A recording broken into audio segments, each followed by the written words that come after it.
Welcome in, everybody. We're going to be talking today about Jameson Tallion and Javier Side player grades coming up right after this.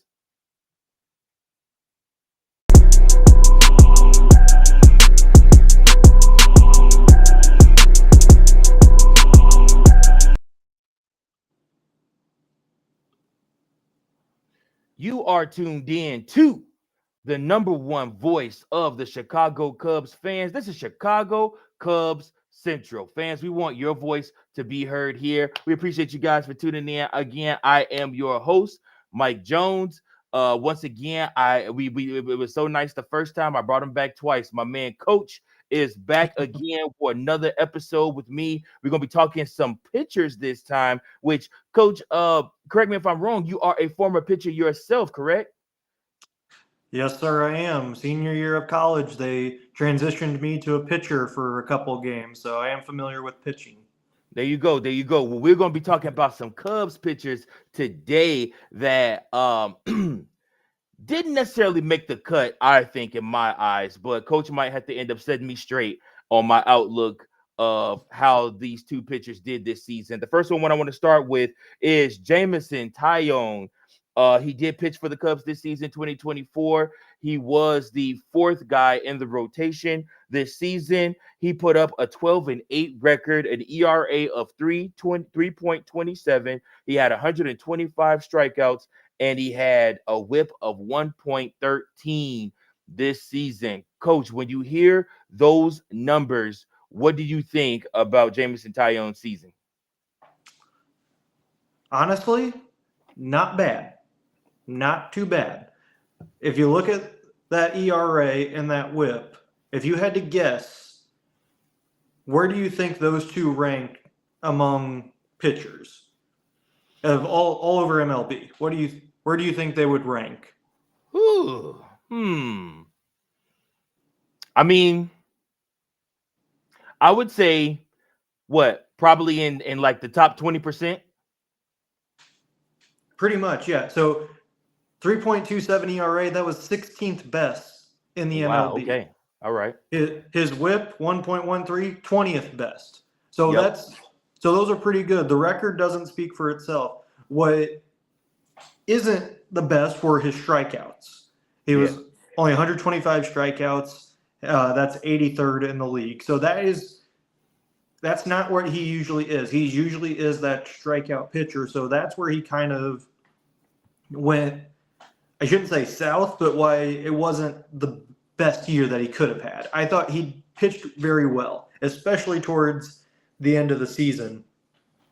I mean, if you're looking at his last couple starts against Washington and Cincinnati, he went 6+ innings both times, only allowing 3 hits in both games. But strikeout numbers were down. And again, that's where his game needs to be. Honestly, that last kind of month of September, he pitched, every start was 6+, and he only gave up 2 runs in 1 start. Everything else was no runs or 1 run. So that's 5 starts right there. I would say August is where he started to slip up a little bit. And that's where he started giving up those 4-run games. He had a 6-run game once. But if you eliminate that stretch, because I think that's what's inflating the numbers for him, he was a very solid pitcher for the Cubs. And what I think the main problem was with, and this is going with his strikeouts, is his sequencing. Now, what I mean by that is how he throws his pitches. He is a predominantly fastball pitcher. That's great. But he has a cutter, curve, and a sweeper. What happened with Tallon this year, and especially in August, is that he started tipping his pitches a little bit. And it was the cutter, the curve, and the sweeper weren't coming out of the same arm slot like they should be. And when that started happening, hitters started picking up on it. And I know that has been a factor for Jameson Tallion, because one of the great pitching coaches and in the off season is Ben Brewster at Tread Athletics. He is currently working with Tyon on that sequencing, and there's actually a video on YouTube of Tyon working on getting that cutter, curve, and sweeper in the same arm slot. Okay. And as he's working on it, as the video is progressing, you can tell it's the same arm slot, but you're having a hard time seeing what kind of pitch it is. So if he can master that, then he is going to be a very, very tough pitcher to hit. And I think I think he realized that towards the end of the year, and he kind of fixed it because his curveball usage went down towards the end of the season. So he just was a cutter sweeper guy, and that was fine. He actually used his sinker a lot more too during that last half. So if he can keep the curve, cutter, sweeper in the same arm slot, I expect a very big year for Jameson Tallion. Don't get me excited now, Coach, man. Don't get me excited, man. Like I said, you know the Cubs are going to really be depending on Jameson Tallion, especially if he's the fourth guy in our rotation this year. We're going to really be depending on him to come in and give us a good start to each game. And again, like you said, I thought it was kind of, he started off rusty throughout the season, and then he kind of caught his footing. Then he got injured, spent some time on the IL, and then he came back in August and he was trying to catch his footing. But once he got his footing back towards the end of August into September, we really did start to see him come alive with his pitching and what he was able to do in his starts. I think, again, injury played a big role, I want to say, in all aspects of the Cubs this season, because guys were out of sync, out of rotation, not really knowing when they were going to start, if they were going to start. And we had to rely on Ben Brown. We had to rely on the other guy we're going to talk about today, Javier Assad, to try to come in and give us more innings than we probably should have. Those guys, I believe, should have been bullpen guys. So if Tyon can stay healthy all next year and stay off the IL, and like I said, like you said, if he's working with Coach Brewster on getting his on fixing his arm slot and where he's releasing from, then you just might see the best version of Jameson Tallion since his year in Pittsburgh, where he was like shut down type pitcher. Like I said, that year I believe he was in the Cy Young conversation for Pittsburgh. That also helped him earn him that deal with the Yankees after that. And then, of course, like I said, the Cubs they signed him taking a chance on Tallion because he didn't have he didn't have the best year with the Yankees. So now he is still trying to prove himself again, and he'll get the opportunity to in this upcoming season. And again, I think back closer to the end of the lineup, end of the rotation, he'll have a lot less pressure on him, and he'll be able to just come out and just give us good innings, and get us off to a good start in most games. Yeah, I agree with you on that. I think this was a sign of things to come for Tallion because he finished with his best ERA since he was in Pittsburgh with that 3.27, and it's looking good. If he keeps doing what he's doing in this offseason, working on tunneling pitches, because the fastball's there. There's no question about that. His fastball has one of the best runs in baseball. And what I mean by run is when it comes out of the hand, it just explodes out of the hand. And sometimes it even has some movement on it. What the issue is the breaking stuff. And not necessarily just the cutter or sinker or changeup. His changeup he doesn't use very often, but when he does, he uses it effectively. It's that curve and sweeper. While it moves a lot, sometimes it's not an effective move. Sometimes it's just automatically out of the hand. You know he's throwing it. It's like, okay, well, that's not even going to be close in the strike zone, so I'm going to take it. Right. And that's kind of where the issue for the most part came from him was hitters were, like I said, he was tipping his pitches a little bit in August, but also they knew if they saw anything breaking towards them or away from them, they knew, okay, that's going to be a ball because he can't locate it. So they would be sitting on the fastball. Makes sense. Makes sense. So they were just sitting there waiting for that fastball to come, and then when they did that, like I said, it was either a base hit or usually into the stands. Yeah. More often than not. What would you grade Jameson Tallion for his season for 2024? Like I said, with that 12-8, 3.27, 125, and 113. I honestly would give him a B plus B plus. because Wow. he did have a really good year. He had that one bad stretch of starts in August where he lost to, well, technically he won against the White Sox, just didn't perform well. Hmm. Lost to Cleveland, lost to Detroit. Even in his win against Pittsburgh, he still gave up, didn't have a quality start. Right. But he did eat a lot of innings in that game. But that stretch in September where he was pretty much unhittable was kind of what the Cubs needed during Right. that stretch run where unfortunately they came up short of the playoffs, but you could count on Tyon being the one to help them push to that playoff race. And even in the beginning of the year, uh, pre injury, I should say, he was very good. Just had some really bad luck with run support. I'm looking at Yep. some of these games right now, or even just defensive help. So May 14th at Atlanta, Cubs lost 7-0. So Tyon was the starting pitcher. Gave up 7 runs, only 2 of them were earned. Wow. So that's not on him. Yeah. That's That's the that's defense him doing behind his him. job. Yeah. So I say B plus because he was kind of the guy they leaned on in September and he showed up for them. What would have gotten him to an A is if he didn't have that rough stretch in August. If I'm Right. being honest.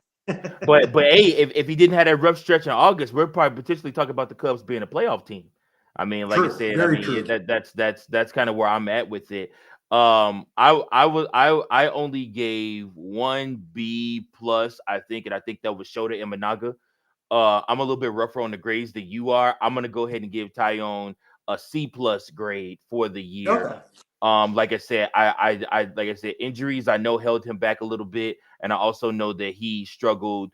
Again, like I said, in the month of August, and had those games where I mean, he just saw the ball flying out the park. It was just jumping off bats, and like I said, Mhm. and he gave up a lot of runs, and that's actually what ballooned his ERA for the year. So like I said, hopefully he can course correct that, and hopefully he can come back in 2025 and give us really a strong outing for himself. I mean, he might even find himself in trade conversations if he really pitching good.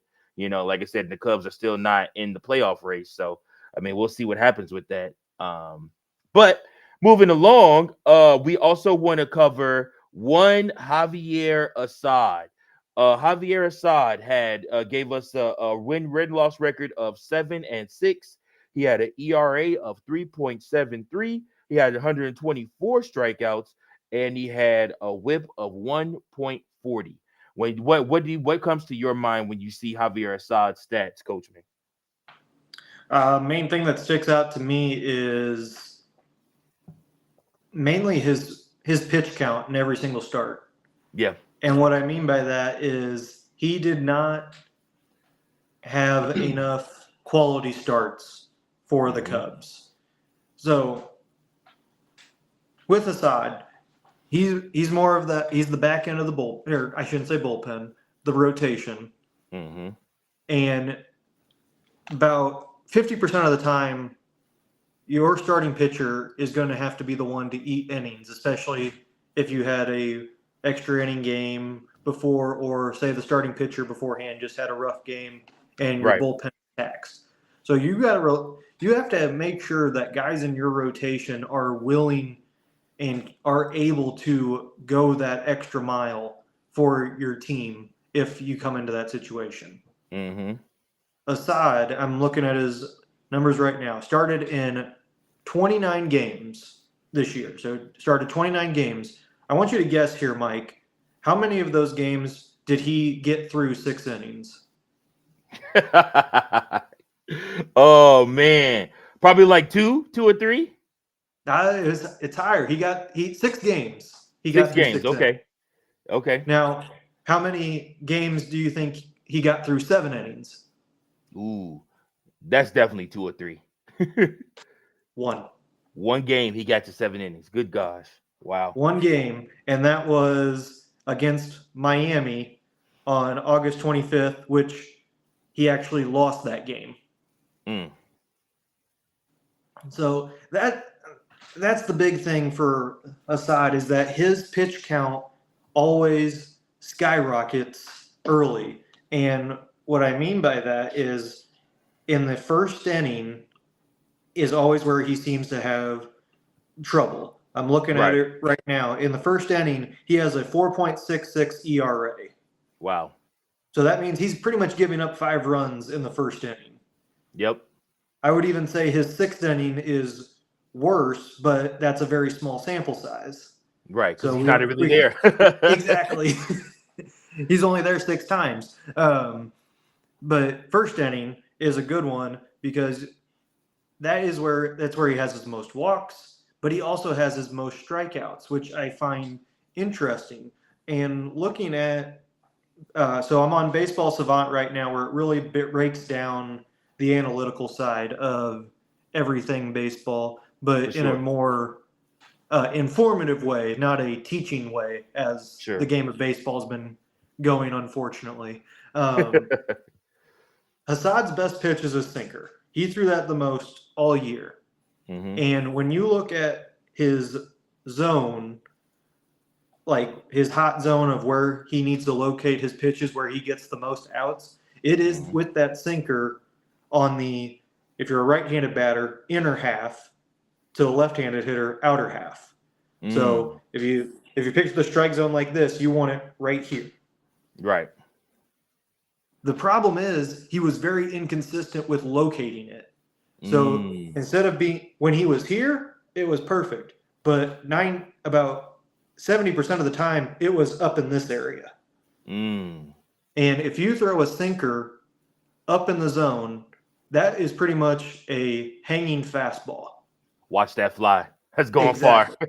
That's going That far. is a ball that just comes in like that. Whereas if it's down, it comes in a little bit Mhm. smoother and breaks in. But if it's up, it might break that way a little bit, but it's mainly going to be here and maybe drop. And any hitter sees that, they're licking their chops. Right. Right. So Right. that's the big thing for him on his best pitch, his sinker. Everything else, though, very inconsistent. There was no one spot where he lived with everything else that was effective.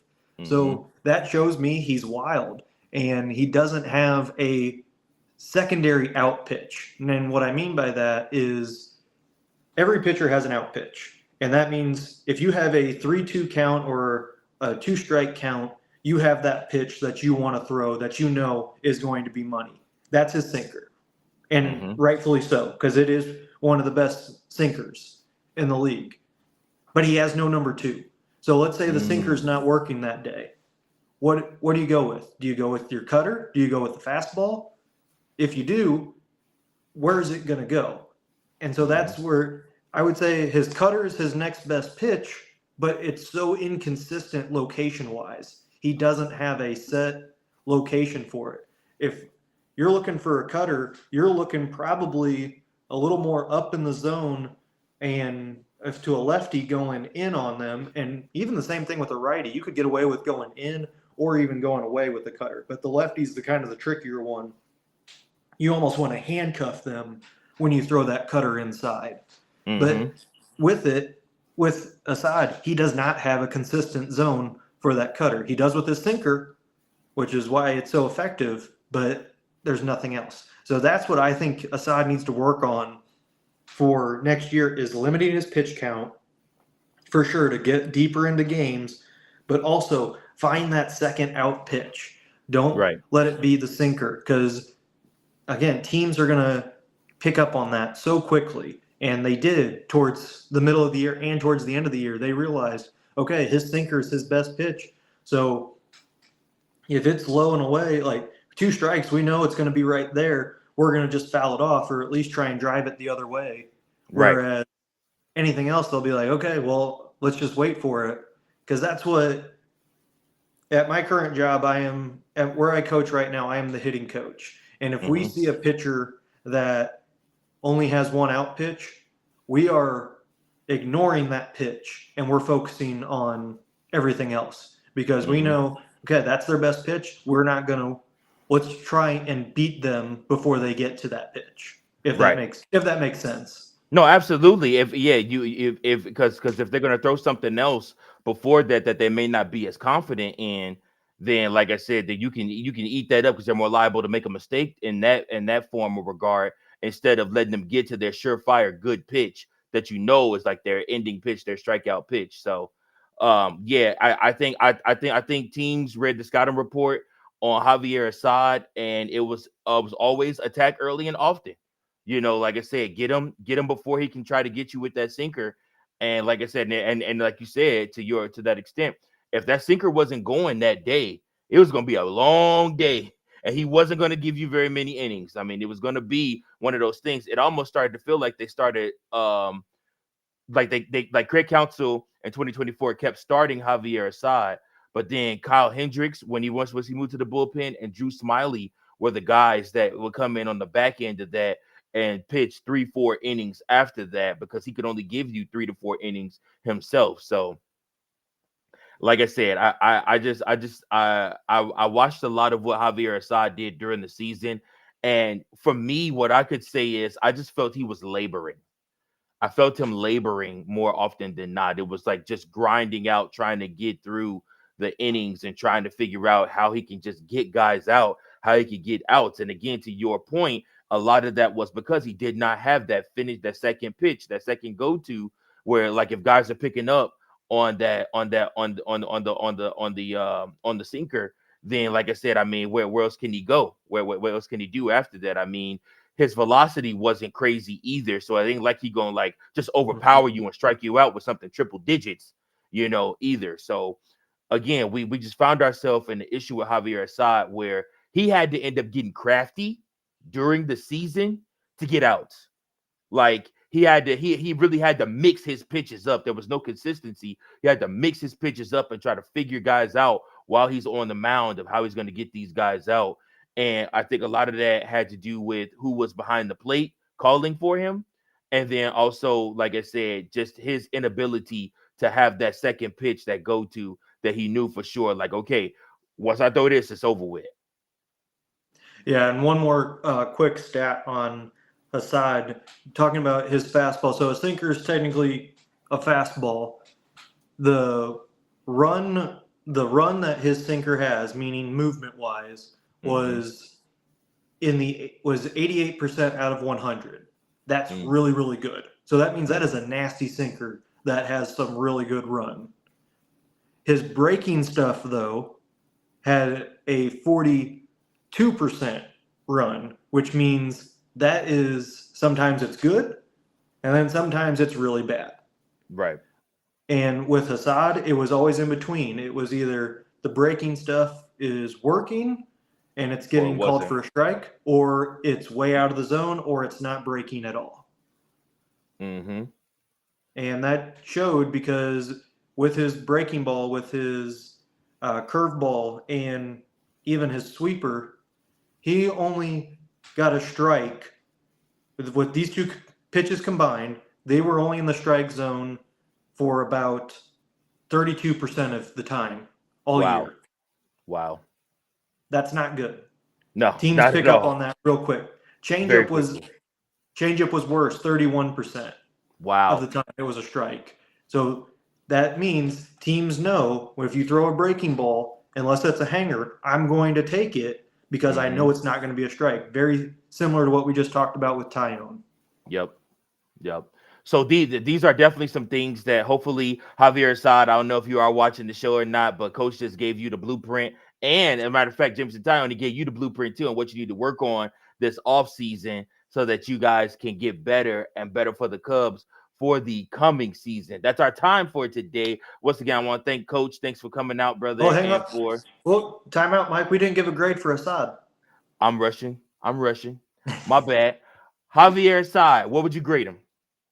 I'm going to give him a C minus. C While he did minus. have, while he did have some good stretches, I just can't get over the non-quality starts for Mm-hmm. him because he was needed in that back end of the rotation for a lot of those, and he Yep, didn't come through. So C minus for absolutely. me. I'm right there with you, bro. C minus for me as well for Javier Assad for this last past year. I think that he could have done better. I think that he was coming off of pitching for Mexico. And we were really expecting him to come in and really light up the mound for the Cubs, and it just didn't happen the way we thought it was going to. But hopefully he works on some things, figure some things out in this offseason, and then he's able to come back next year. I think he will be in the bullpen next year. I do not think he will be starting next year. He may do some spot starts, maybe first guy if somebody does go down to give you some spot starts here and there. But like I said, he will not be.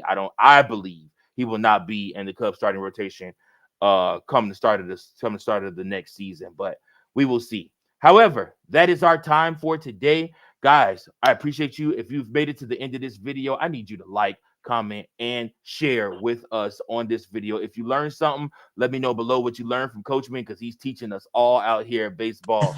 You can also call us, leave a voicemail at 773-389-6954. What did you think of the season Javier Assad and Jameson Tallion put on for the Cubs? And you can also leave us an email at chicagobaseballcentral@gmail.com. Once again, remember, we are the number one voice of the fans, Chicago Cub fans. We are here for you. We are talking baseball. When news break, we break. I appreciate you guys.